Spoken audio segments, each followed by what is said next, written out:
Salut à tous, heureux de vous retrouver pour le magazine de la Caroujet édition 2016, 19e édition exactement, le championnat du monde de scooter des mers. Ça commence aujourd'hui et ça dure jusqu'à dimanche. Qui aura la rage de vaincre? C'est en tout cas le slogan affiché sur les plaquettes de présentation de cette Caroujet. Qui aura la rage de vaincre pour remporter ce titre mondial? En l'absence du tenant du titre, Jean-Baptiste Botti, de son prédécesseur, Hugo Fidelin, le Martiniquais, qui sera le favori. En tout cas, ils sont plusieurs à prétendre à la victoire finale. Il y a Marc Forbin, champion du monde 2013, Teddy Ponce, champion du monde 2011, mais également d'autres comme le malchanceux Alexandre Barré qui jusqu'au bout, à chaque fois, peut gagner le titre et sur la dernière course casse tout le temps et il reviendra avec un petit air de revanche. Il y a aussi le champion de la Guadeloupe, Lucas Granger. En tout cas, on vous propose de suivre cette compétition durant tout ce week-end pour savoir qui remportera ce titre. Le résumé en tout cas de la première journée de course est tout de suite avec Guillaume Desmal, Christian Danquin et Ronnie Maletti.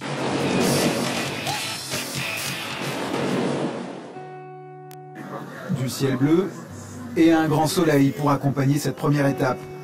Tous les pilotes se préparent dans leur catégorie, du jaune pour la série amateur, du bleu pour la nouveauté de cette année, la catégorie atmosphérique, et du vert pour la série pro, catégorie dans laquelle le Guadeloupéen Marc Forbin va tenter de s'imposer après sa blessure de l'an dernier.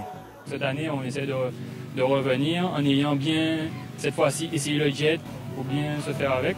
Et puis là, normalement, on va voir qu'est-ce que ça donne aujourd'hui.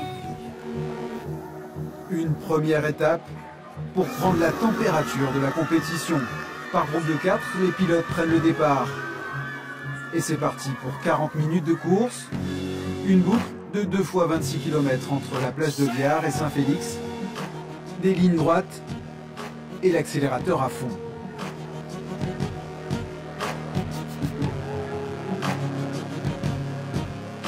Chez les pros, c'est Alexandre Barré qui semble défier le chrono.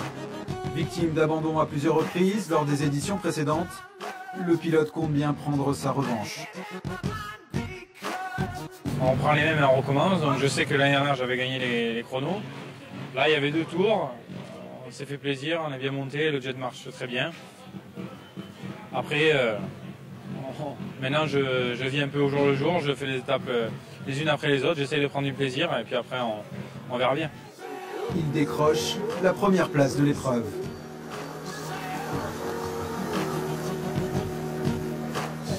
Derrière lui, le Guadeloupéen Pascal Gounouman s'empare de la seconde place, non sans surprise.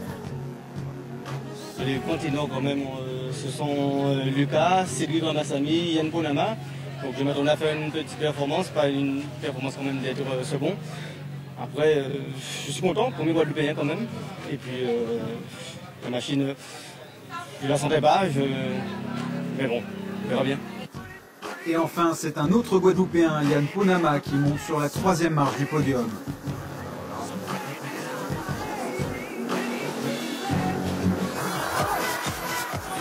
Et décidément, ce trio va continuer à s'imposer lors de la seconde épreuve cet après-midi.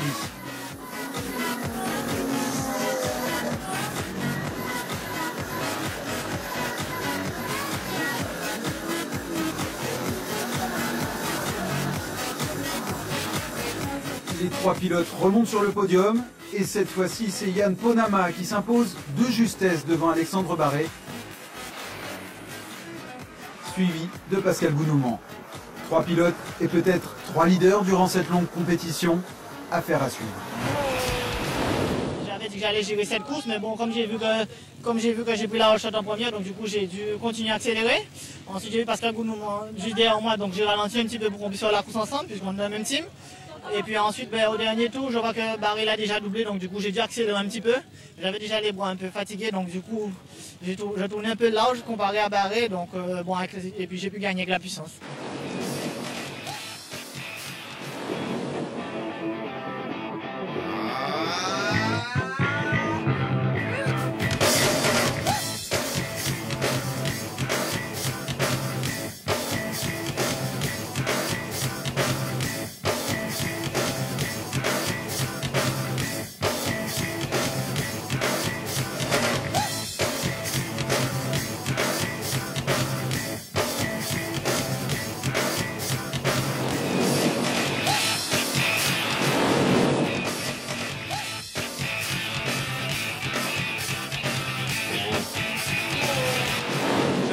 Problème je pense sur mon jet avec la courroie qui patinait, donc on va essayer de régler ça. Le seul truc c'est que la machine est là et le premier jour est déjà passé et voilà.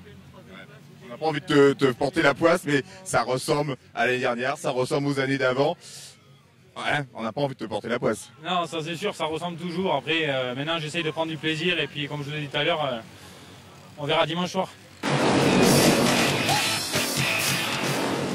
Voilà la fin de cette première journée de la Carojet. 2 étapes et un grand vainqueur, en tout cas Alexandre Barry, qui prend le leadership de ce général pour le moment. Général provisoire, demain 2 étapes, Viard, Saint-Louis, Sainte-Anne, 165 km. Et dans l'après-midi, Sainte-Anne-Viard, 122 km. Là on commence à rentrer dans les choses sérieuses. Salut à tous, à demain.